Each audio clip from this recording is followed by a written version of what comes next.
From LALATE News headquarters in Santa Monica, this is the Midday Report on LALATE.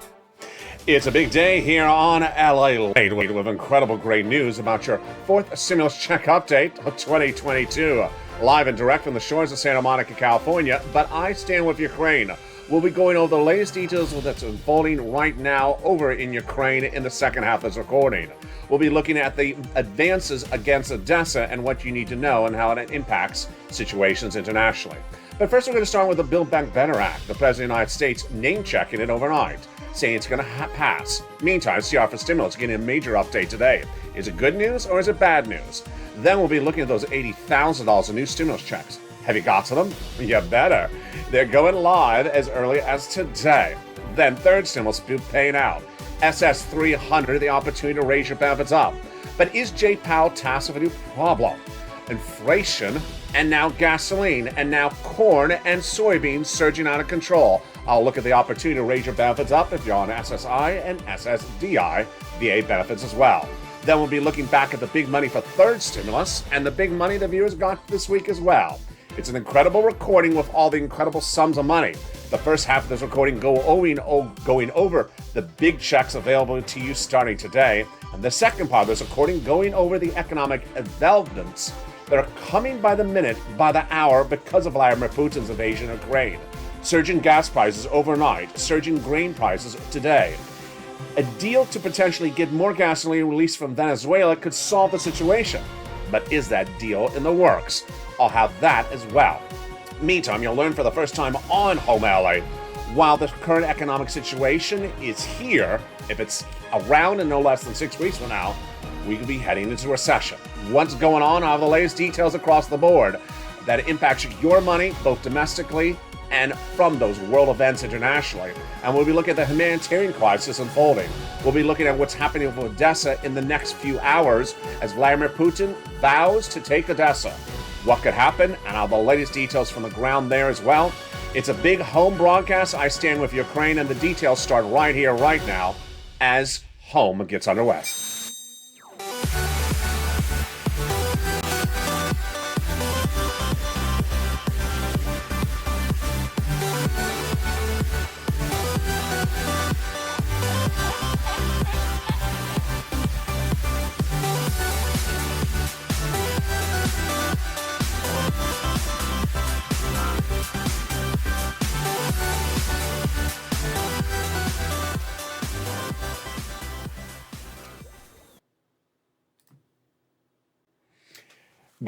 Good day, everybody. I hope you have a beautiful day. You're looking at the gorgeous port town of Odessa in Ukraine, the crown jewel of the 1700s, and could be bombed by Vladimir Putin by the end of today. All the latest details of what's unfolding and why this is a big economic event internationally as well, not just a cultural. We'll have the latest details of his advances and the humanitarian crisis at issue. Plus, we'll be looking at the big economic forces that changed overnight. If you have membership of this channel is intact, you got that major alert. Gas prices surging to record highs, up 40 cents a gallon in just 7 days. What is the White House doing on the situation? I'll have that analysis coming up later in this video. But first, we're going to start with Build Back Better Act, the incredible checks, name-checked by the United States overnight, and a new interview. That new interview will be featured in tonight's 1-hour special broadcast of Evenings LA. In that interview, the president says that Build Back Better Act will get passed. 3 clusters of checks, 3 add-ons of checks, the biggest payout you ever see in the history of the channel, at least $15,000 of checks across the land. SSI, SSDI, you all get these incredible checks. So what's in there? How much money is at hand? And what do you see? Let's go over all those incredible checks starting right now. There are 3 clusters of checks and 3 add-ons that amount to at least $15,000, but upwards of $60,000 of checks. In that first cluster, they have in there hazard pay and elder care.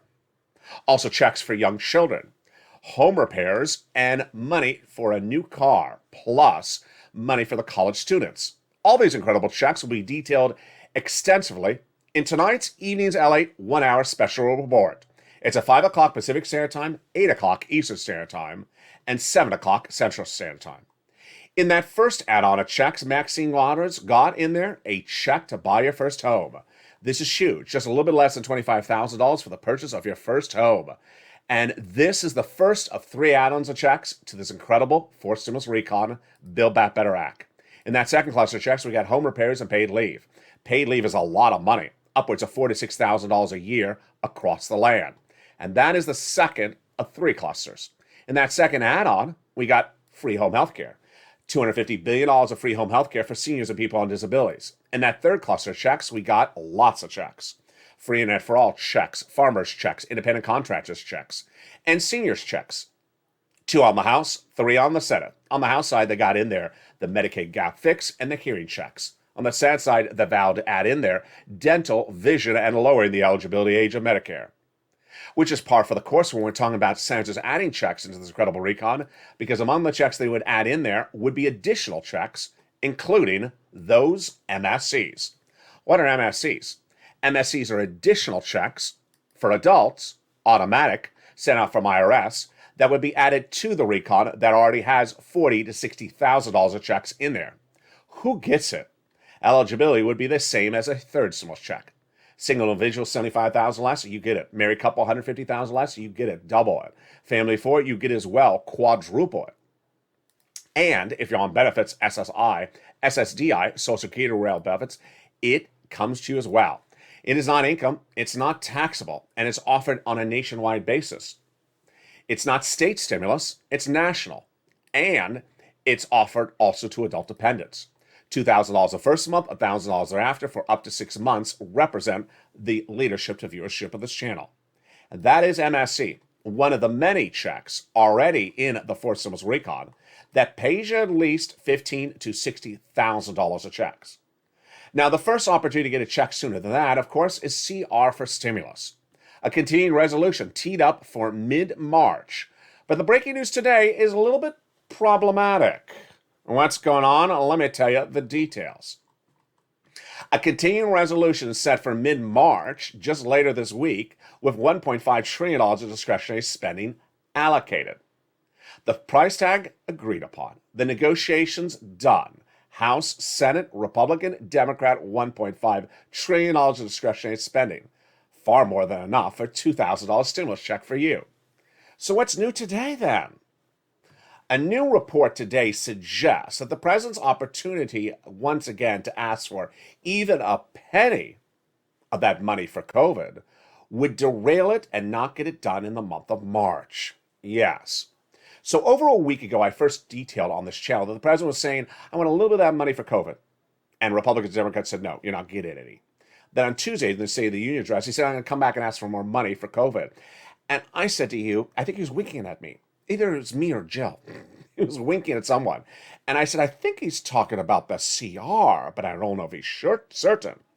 Well, by Friday, he had his budget committee, Office of Budget and Finance, send a letter to Congress saying, of the continuing resolution, with that mid-March deadline just a few days away from now, I want a little money for COVID. I said I wasn't worried because it's just a little money. Today, I have a different opinion of the situation. Why? Because a series of new quotes coming out from Republicans saying, I don't care if it's a penny or 2 pennies. I'm not giving you 1 cent from this CR for COVID. You have enough. So the new report out today says that Republicans would withdraw support for the continuing resolution of $1.5 trillion of discretionary spending if even 1 penny was for COVID. This is problematic because if that happens, guess what happens? The CR does not get done this week and gets done potentially a month later. Chuck Schumer, in a new comment released today, obtained by LALATE, says the negotiations on the continuing resolution are going very, very well. Excuse me? They were done. What do you mean they're going very, very well? Very problematic. Needless to say, the president can get that money for COVID from something else. He doesn't need to take it from your CR. Now, the President of the United States, in a new interview that will be detailed tonight on that evening's LA 1 Hour special broadcast, says that the Build Back Better Act will pass. In new comments with Heather Cox Richardson, Boston historian, President Joe Biden says the fourth stimulus recon will pass. And you need it because of the gas issue. But that gas issue is a little bit more problematic than that. I'll be featuring that in just a second on this channel. The big exciting news is that out of nowhere, this last Friday, the president surprised all of us with $80,000 of new stimulus checks. Yeah, you heard me right. First detailed for membership on this channel. in the newsletter that went out on Friday at 7 p.m. Pacific Standard Time, last Friday, a brand new grant program. The average payout is $15,000 to $80,000 of checks. And are you ready to pounce, Purple Hawks? Get ready. Here you go. What's going on? Let's go over the details, and more of it, of course, is tonight featured in that 1 hour special broadcast, Evenings LALATE at 5 o'clock Pacific Standard Time. A new homeowners grant program was dispatched by the White House, and that program is incredible. It's a homeowners program that pays on average $15,000 to $80,000 a household. Number one. Number two, the eligibility is much like a stimulus check. Single individual, $75,000 less, you get it. Married couple, $150,000 less, you get it. Eligibility requires that you own a house. Other than that, you're ready to rock and roll. SSI, SSDI, Social Security, veterans, you qualify so long as you're a homeowner. But the sums of the money are absolutely incredible, and they cover items that many viewers of this channel has asked for coverage for in the year and a half that this channel has been around and never had it. Now you do. Such as property taxes, homeowners insurance, associations fees. Yes, average payout is $50,000 to $80,000. So what is it? It's a grant program. It's free money. It's money for you. Dispatched by the U.S. government, it will be run on a state-by-state basis. So if you've been with this channel since day one, it looks much like the earliest days of this channel with PUA. Remember when PUA for unemployment assistance went live on this channel in April 2020? Some states were live, some states were not live, some states were delayed, some states didn't even have their website working. In the case of this, it's just like that. Different states will roll it out on different days. There's not one website. There will be a different website for every different state. So I will be on top of the subject matter with you to show you the status on those incredible checks. And of course, we'll feature more about those incredible checks tonight on Evenings. Now, this is Jay Powell, your head of the Federal Reserve. And his ability to raise your his ability to fix inflation impacts your raising your benefits up if you're on SSI and SSDI. But today, the situation is a little bit more complicated. Not necessarily in a bad way, but in an economic way. What's at issue? Joe Biden had promised to raise your benefits up if you're on SSI, SSDI, Social Security and railroad benefits and veterans benefits. As president, it's published on his website at joebiden.com. How does he do it? Replace COLA with inflation. Now, why is this good? Because inflation is at its highest levels right now. At the time of today's recording, which you're watching live, if you're watching it at 11 a.m. or watching it later in the afternoon at 7 o'clock, the current inflation rate is believed to be somewhere between 7.5% to 8%. In the month of December, the inflation rate came in at 7.5%. In no less than 4 days from now, on Thursday, we will receive the January inflation number.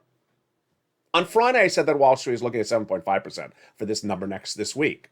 Today, they're looking at about 8%. I've been looking at about 8%. Doesn't make a difference either way, because if Joe Biden swapped out your COLA with inflation today, your benefits would go up about $200 a month. Let's do the analysis. Your benefits are tied to a benchmark. The current benchmark, COLA, doesn't work. Inflation works. Once you're tied to a benchmark and your benefits go up, they never go down. So let's say you're tied to a 8% inflation rate today, you go up that amount. If Jay Powell reduces inflation later this year, your benefits don't go down. Moreover, your benefits get reassessed every year, and inflation is always a positive number.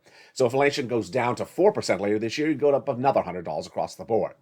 So Jay Powell's ability to lower your inflationary rate is a good thing for the economy and doesn't naturally impair your benefits for SS300. But Joe Biden needs to make that phone call today because inflation will be going down. The question is when. In the second half of this recording, you're going to see me potentially scare you. I don't wish to scare you, but I gotta. Why? Because a new series of economic analytics out today suggests that if current situations at the time of this recording that were not here yesterday are here still in 6 weeks from now, we're going into recession. What's going on? All the latest details of why a major event was so big overnight that caused me, for the first time in the history of this channel, to send out an economic alert to members of this channel in the middle of the night. That economic event is worse at the time of this recording right now. And the analysis currently suggests that the situation is still with us 6 weeks from now. We're in a recession next year. What is it, and what does it have to do with Vladimir Putin? It has everything to do with Vladimir Putin. Plus, I'll be looking at the situation unfolding right now, economically at home, internationally with our partners, caused by Vladimir Putin. It's an analysis you've never seen before because the situation changed overnight. This is a brand new analysis of the situation for oil and wheat and those strategic alliances with our partner countries that are or aren't helping. Meantime, we'll be looking at the atrocities by Vladimir Putin against Ukrainian citizens today and what's being done for the humanitarian crisis and what's not being done. Then we'll be looking at those neighboring countries of the Baltic states, as Vladimir Putin may potentially be targeting them next. Those details, plus what's happening with the gorgeous town of Odessa, feature on this channel for nearly a week. Vladimir Putin's vowing to now bomb Odessa by the end of the week. This is the crown jewel of the Black Sea, and the shocking details will be unfolded as we go into the second half of this video. Stay with me as Home I Stand with Ukraine continues. But first, here's a little bit about the community page. I'll be back with you in 60 seconds with more incredible checks and the situation unfolding overseas domestically as well. If you want money right now, not 5 days from now, and not 5 weeks from now, then reach out to the community page. The volunteers can help you find that money for rent and utilities. That's at news.lalate.com/community.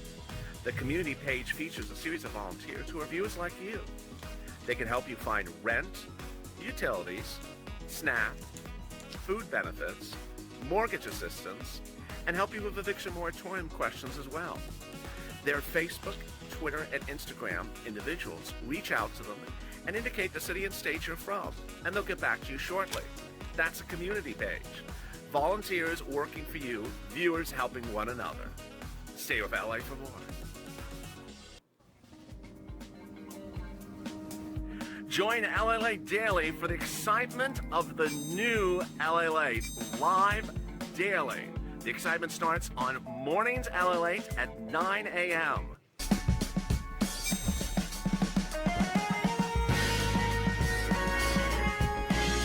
Home LALATE returns at 11 a.m. daily.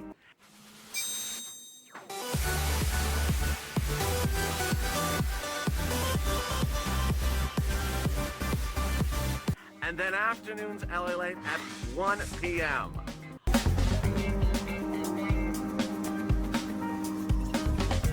Join us daily as the excitement continues live from Santa Monica on LALATE.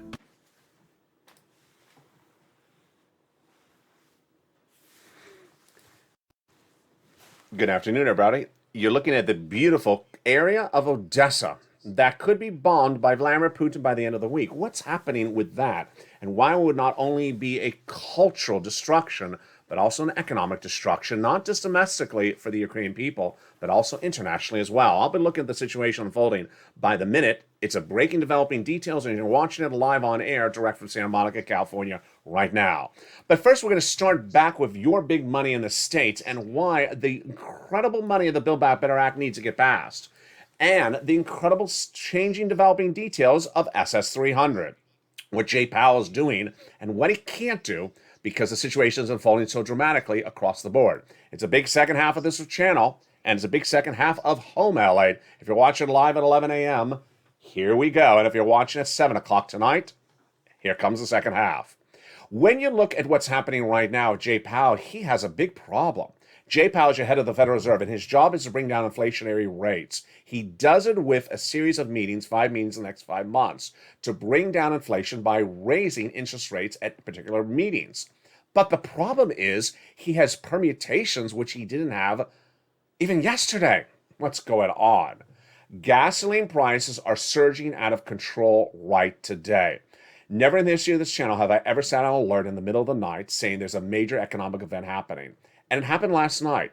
Gasoline prices domestically and internationally surged out of control. What's going on? And what does this have to do with Vladimir Putin? Vladimir Putin's invasion of Ukraine obviously was going to disrupt oil and gas prices internationally. We knew that. But we didn't know how it was going to interrupt it in the way in which it did. On last week's recordings, I told you that the price of international Brent crude had surged from 100 to 110, and that anything over 110 is not sustainable long term. Where's it right now? Right now, the price of Brent crude is at $130 a barrel. No bueno. Domestically, gas prices featured on this channel every single day were $3.62 unleaded regular nationwide, according to AAA a week ago. $3.62.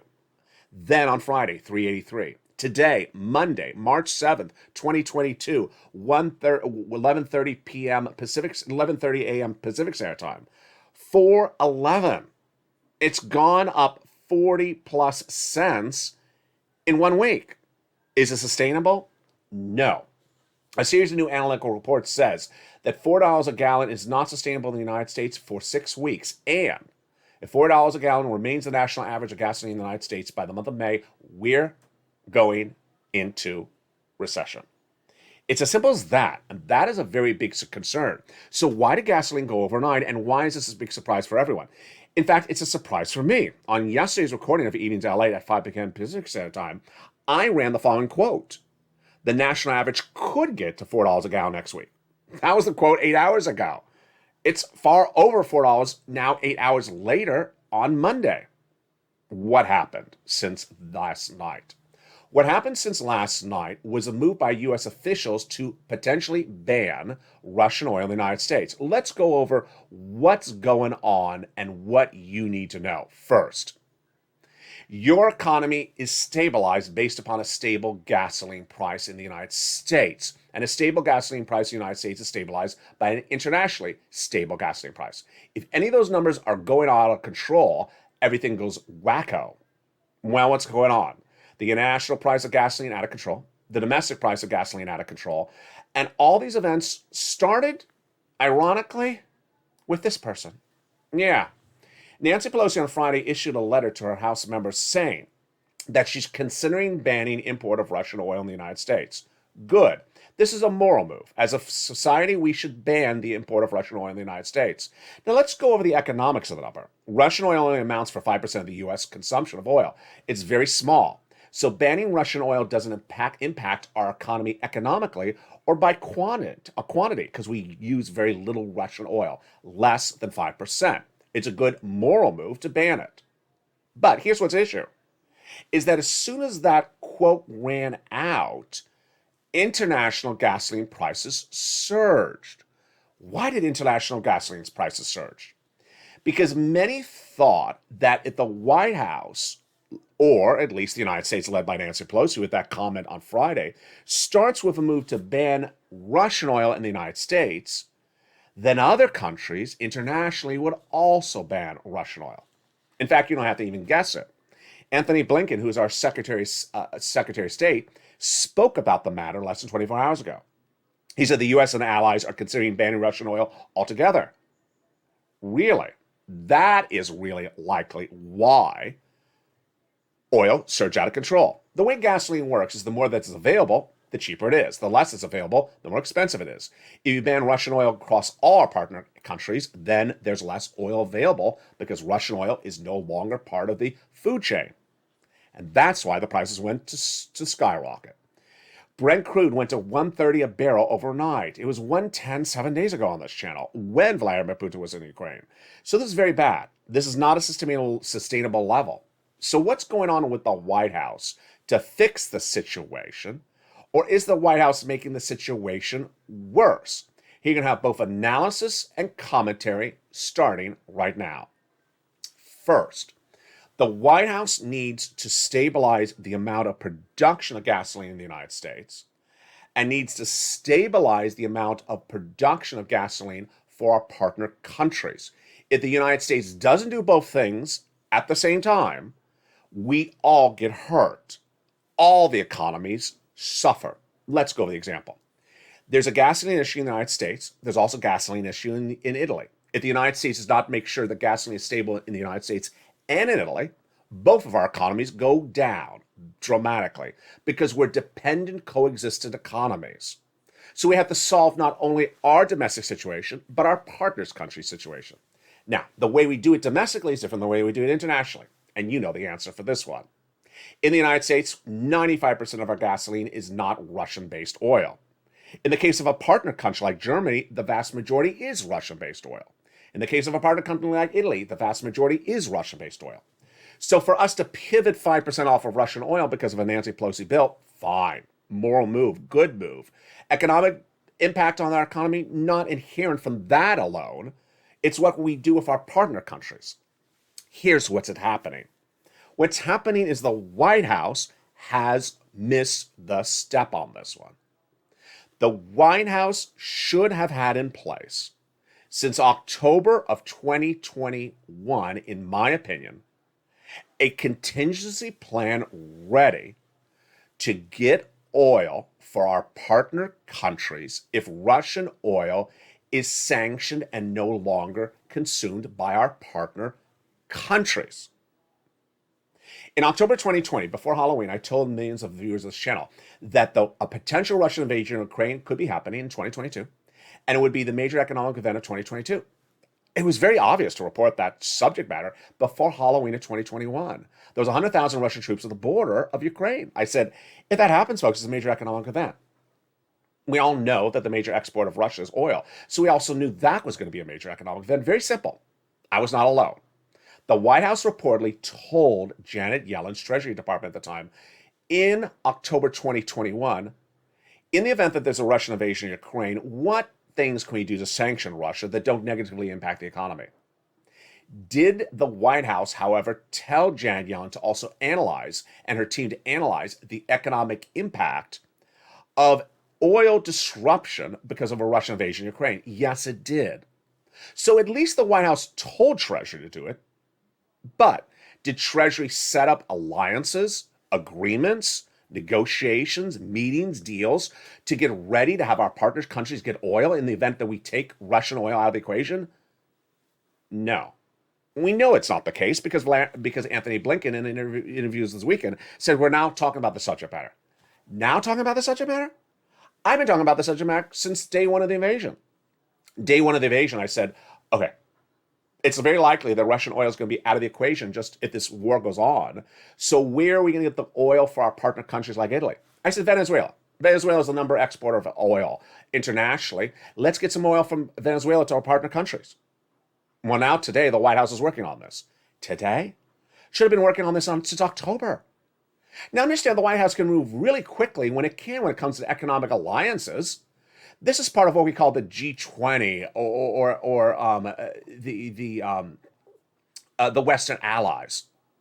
Last year, you saw the President of the United States really very well with Janet Yellen get a global minimum corporate tax rate solidified between partner countries in less than 2 weeks. For the American Rescue Plan, the third stimulus package, they did it within about 2 weeks. So you can get allegiances from your G20 countries on gasoline very quickly if you work on it.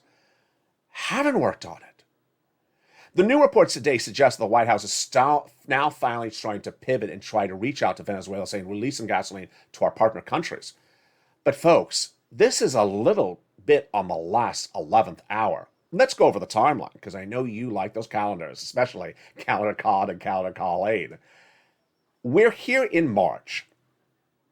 If gasoline prices remain the same in May, we're going to recession. We got 6 weeks to work on this, folks. You got to fix the situation now, not 6 weeks from now, because if you fix the situation 6 weeks from now, it's too late. We're heading into recession for 2023. White House should have had this ready in October. We all knew that there was going to be a potential invasion. White House should have had those allegiances ready to get those partner countries like Venezuela to release extra gasoline to our partners like Italy. So that if there is a potential invasion, then move.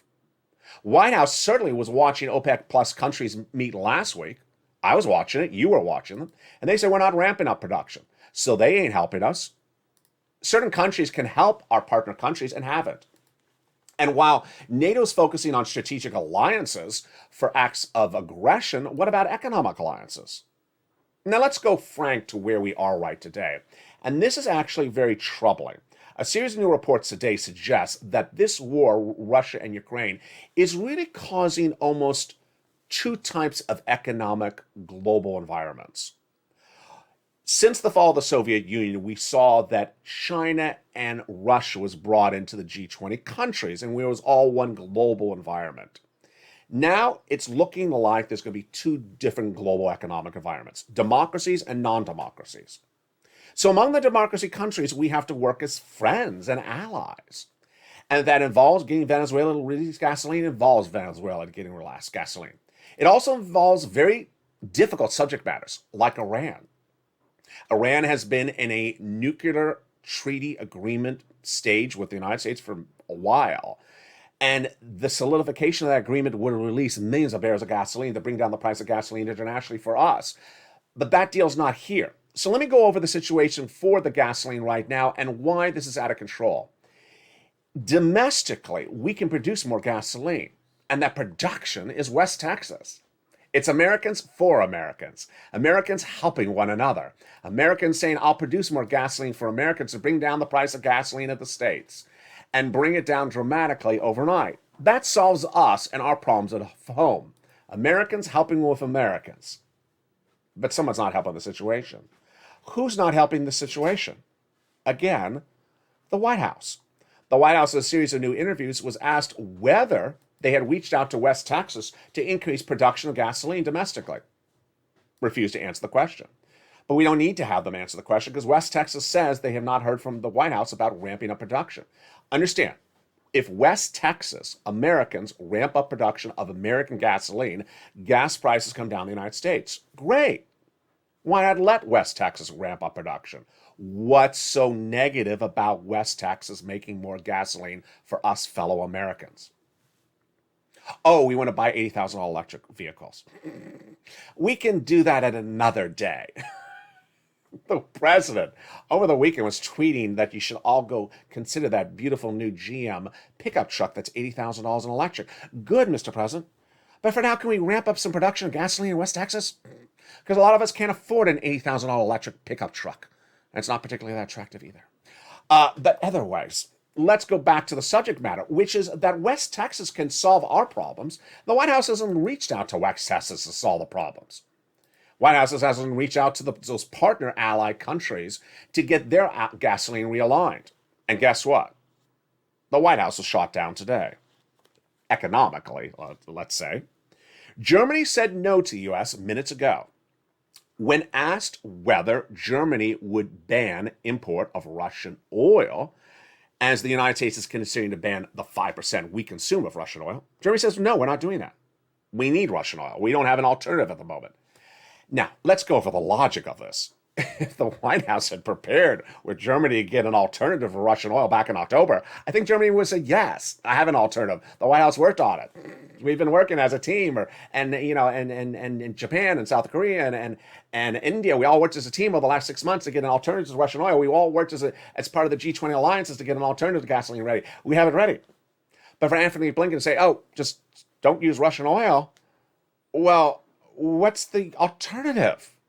I mean, you have to have an economic pivot move, and it's not jumping into an $80,000 electric car. That's why the White House needs to move quicker. Now, this is not a game-changing move. The White House needs to get those allegiances with those countries like Venezuela that produces massive sums of gasoline. And let's go over the details of how this works. In the case of West Texas, Venezuela, same analysis. You can only store so much oil. You only have so much storage facility. And once you're at full capacity, you can't pump any more oil. So you got to release what you got. Then once you release what you got, you can make some more oil. We're not even at that agreement yet. So they haven't agreed to release oil and they haven't agreed to pump more oil. All this is not being done by the White House across the board.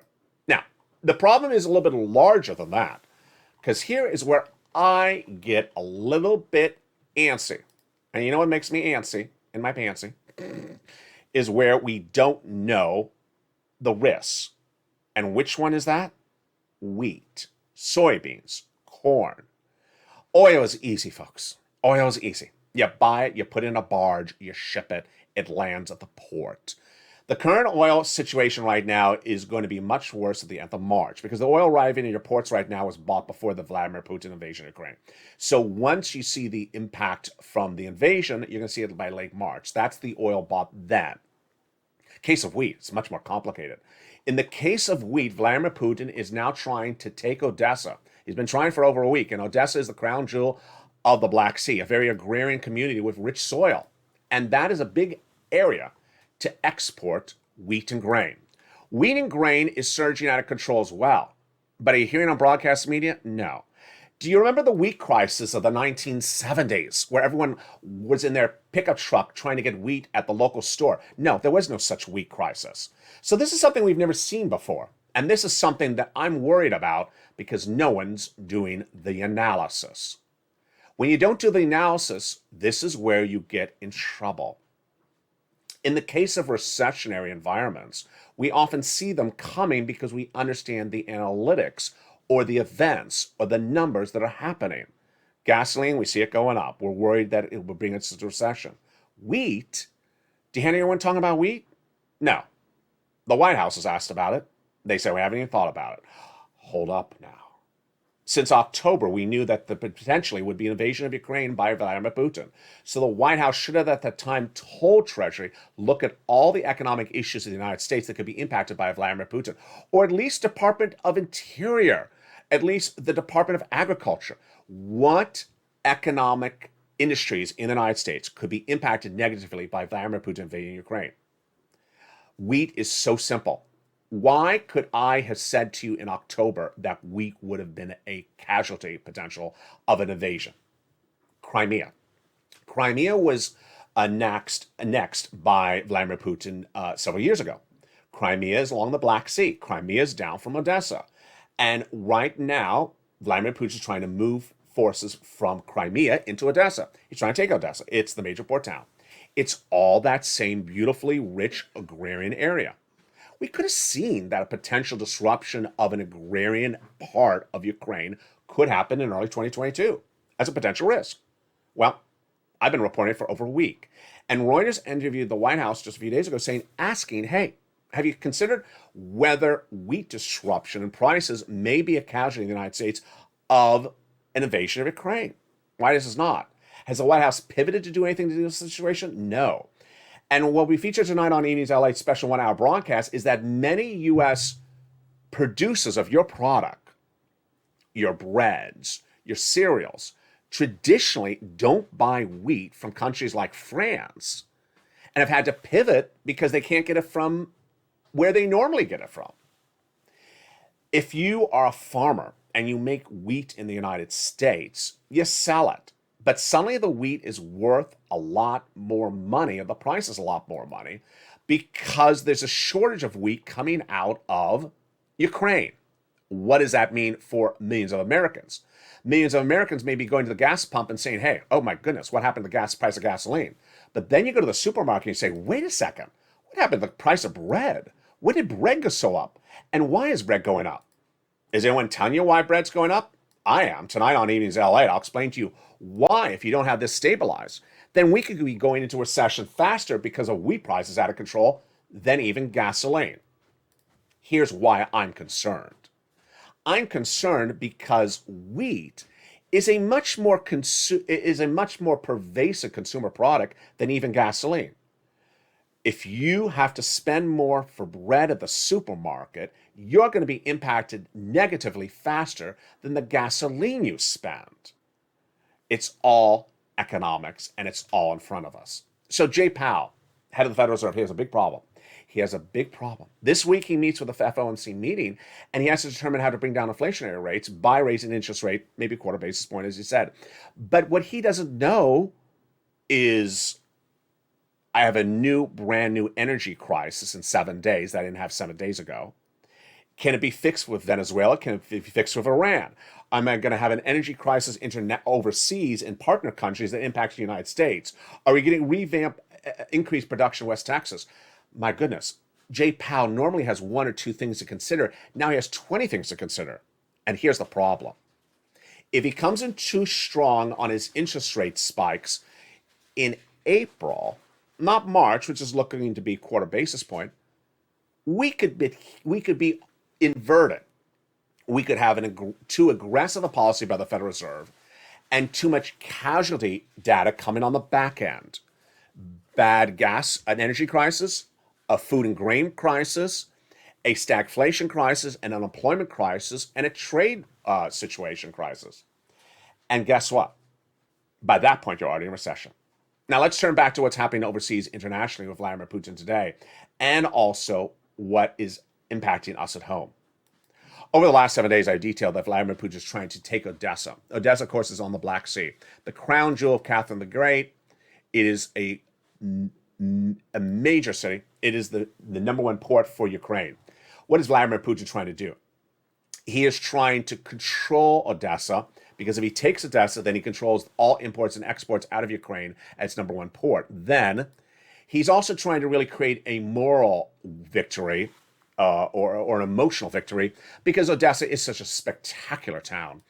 And President Zelensky is very worried that Putin is vowing to bomb this spectacular, stunning jewel of the Black Sea, leaving it in a massive destruction, much like how he did in Gashan. You're looking at Gashan right here, just a few miles down on the Black Sea. This is coming in from Crimea, so it's not particularly far for Vladimir Putin to make that advances. Again, this is on the southeast leg of Ukraine. This is how he's coming in from across the land. This situation is very untelling, but let me tell you what's going on with Vladimir Putin as well, and what it means for you back here in the United States. We have two parts of the analysis, and first I want to start with the officials in England, who have a very different opinion of the situation than we do here in the United States. Boris Johnson and his UK Prime Minister says, you know what? I don't like what the West allies are doing. They say it's a little too weak. They say, first, they believe that this is going to be a multi-year war, not a several weeks or several months. Economically, you already know what that means. We can't sustain gas prices currently at the current level to month of May. If we're at the levels of month of May, we're in recession next year. Very simple.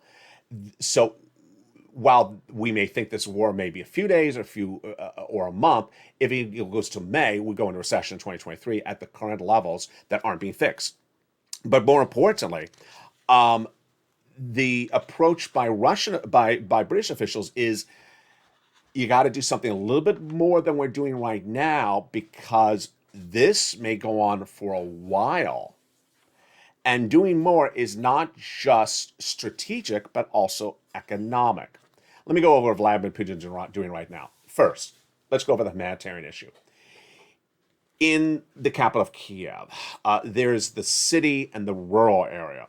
People in the rural area fleeing the rural area to come into the city because the Russian forces are now in the rural area and the people are unsafe. So they're coming in the city. So rather than evacuating to Poland, they're evacuating into the city. There's a new 17-second clip that has been released, I'm not showing on this channel for obvious reasons, that shows a Russian tank in a residential block in front of an apartment building, opening fire with an apartment building and causing several fatalities. This is in the district of Irpin. Then in the city of Mariupol, which again is towards the southeast, again along the Black Sea, you can't evacuate. What are we talking about? We're talking about these corridors. Corridors are areas of ceasefire zones in which women and children, unarmed individuals, can flee into neighboring countries and get out safe. There have been at least 3 meetings between Russian and Ukrainian officials to allow the safe exit of women and children through these corridors. Every time the Russian officials have violated. They've either, and in some cases, they've actually killed women in the corridor. The corridor looks much like your highway. You go out on the highway, you walk, it's cleared, it's supposed to be cleared for a certain number of hours, and you get to Poland. They get on the highway, and then they get, and then they're fired upon, or they hear shelling, or they're blocked by Russian officials. So the safe exit is not there. That has been featured on this channel since last Saturday, that breaking developing details. The detail today that's even worse to report is that now we're 10 days into this, and those women and children who have waited patiently to evacuate are starving to death.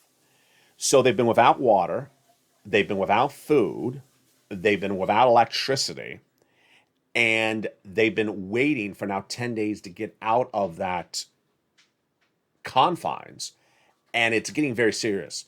So by not allowing them to safely evacuate, they're, in some cases, starving to death in their own shelters in the towns. The International Human Rights, the International Committee of Red Cross says the situation in Mariupol is desperate. That's Mirela Hodobala, who's the spokesperson. They're trying to get these people out of these towns before they die in their own home because of no electricity and no food. Safe passage is mandatory under international human law, and both parties would need to agree to provide safe passage to civilians leaving those areas.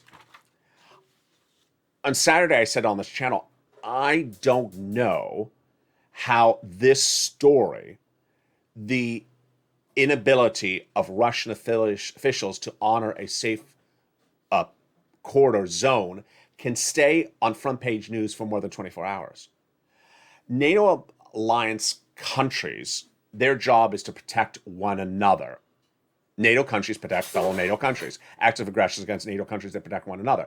Ukraine is not a NATO country, at least not yet. And so, as NATO countries look on, what are they supposed to do? Just look on and watch women and children starve to death in their homes? Because Vladimir Putin says, "Oh, put a tank out in the passageway. Don't let them get out of their town." And I thought I said to you, I think I was on Saturday, because it's Monday, March 7th at 12 noon.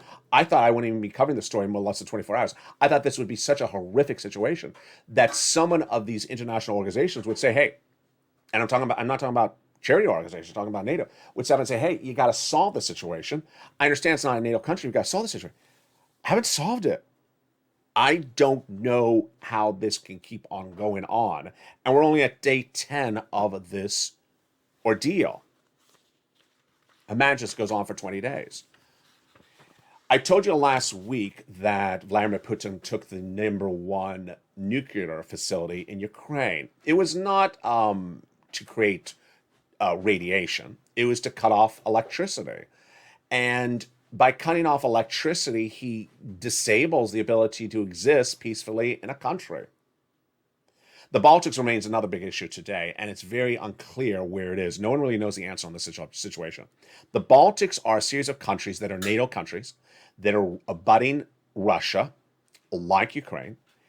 And unlike Ukraine, which is not a NATO country, the Baltics are NATO countries. There's big concerns that Vladimir Putin may next be looking at the Baltic countries for invasion. Anthony Blinken visited those and included them among Lithuania. The United States has committed more resources. Additional forces, including F-35 fighter planes, have now landed in Lithuania, and will be deploying more to other states in the Baltics to ensure that they are sufficiently detailed and prepared to address any potential advances there across the board. What is my opinion of the situation tonight? My opinion of the situation tonight is that there's an economic battle that needs to be done. And the economic battle, many of these issues we already knew if we understood the risk of potential invasion in 2022 last year. And while any administration can formulate big economic alliances in times of need, these economic alliances haven't been done. We all understand that Russian oil needs to be taken out of the equation, but where's that other oil can come from? Venezuela? Then reach out to Venezuela in October last year. Get the oil aligned and sent out to our partner countries today. Germany says, "I'm not going to take Russian oil out of the equation." So get Germany some oil from somewhere else. It's not like Germany needs to have Russian-made oil. They just need oil. So get oil from somewhere else. The White House should have an entire task force dedicated to make sure that every country has enough oil, doesn't need any Russian oil, and that oil is en route right now. This is March, folks. We've known about this subject matter since October of last year. And then all these other industries like wheat and grain were potential risks then, they're risks now. There are government officials who are salaried employees. They're not appointed officials. And their jobs are to run these things on a regular basis. Task those people in those departments of agriculture, treasury, or interior and say, "Hey, I need you to know if there's going to be economic disruption of these other industries." Because if you don't do that analysis, it's too late. It's too late. Let's understand the situation right now. Jay Powell, you have to feel deep sympathy for. As the head of the Federal Reserve, his job is to fix inflation. But he's coming in at the moment with a quarter basis point increase later this week, based upon a 7.5% inflationary rate last month. The new CPI, Consumer Price Index number, will be released this Friday. It's the latest inflationary number, which gauges where inflation would have been in January. It's likely 8%. Okay, so he wants to bring us down from 8%. Wait a second. What's going to happen with oil and gas? What's going to happen with wheat? What's going to happen with Vladimir Putin? What's going to happen if this goes on 2 more months? What's going to happen with $130 a barrel for gasoline, Brent crude? Unsustainable. Jay Powell comes in dealing with the situation based upon today's events, but then suddenly blindsided because we go to $140 a barrel for gasoline. Yeah, you have to feel for Jay Powell because the White House is really not giving good clarity on how it wants to deal with this on an economic standpoint across the board. It's times like this that I sometimes think to myself, do things ahead of time. Prepare ahead of time. Prepare ahead of time. It's a day like this where we started the recording where I said the President of the United States wants an extra $10 out of this continuing resolution for COVID and asked for it today.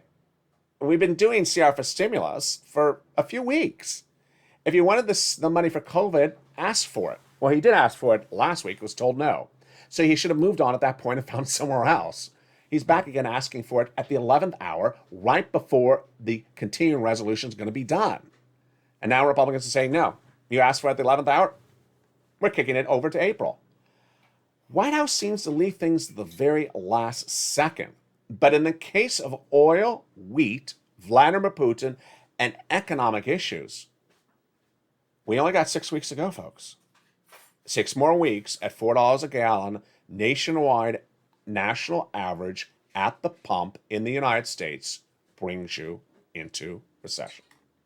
Well, more about that tonight on the Evenings LATE broadcast. But if you're watching the show live on air at 11 a.m., next up is the 1 o'clock Afternoons LATE show. Then we have brand new Afternoons LATE show at 3 o'clock. If you're watching the show at 7 o'clock during prime time, then don't miss also the 5 o'clock primetime show, Evenings LATE, at 5 o'clock. And then after that, of course, is the Evenings Extra show at 8 o'clock. Say your prayers for the families in Ukraine. I certainly hope that they find a solution for these safe corridors. It's a very, very horrific story to report on.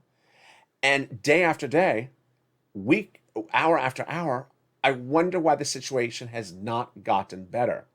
I also deeply wonder how the NATO-based countries can look at the situation and do nothing.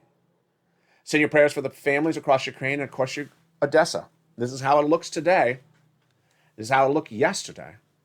This is the beautiful opera house along the Black Sea. President Zelensky says in new comments obtained by LALATE that Russians have always come to Odessa, and Odessa people have always treated Russian people kindly. But now he wants to bomb this beautiful town. Stay informed, stay focused, stay here with LALATE, and stay for the latest breaking news throughout the day as LALATE continues direct from Santa Monica, California.